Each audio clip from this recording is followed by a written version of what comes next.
Naglagay po tayo ng ano? Naglagay po tayo ng adhesive muna. Ito po. Nagtimpla po tayo ng adhesive.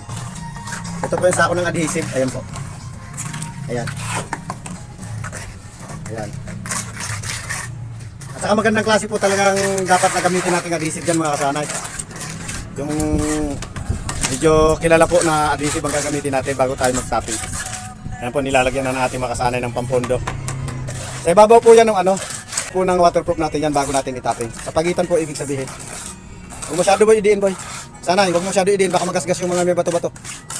Sakto lang na dumaan. Ayan po muna mga kasanay. Ay, sana nakapagbigay ako sa inyo ng ano.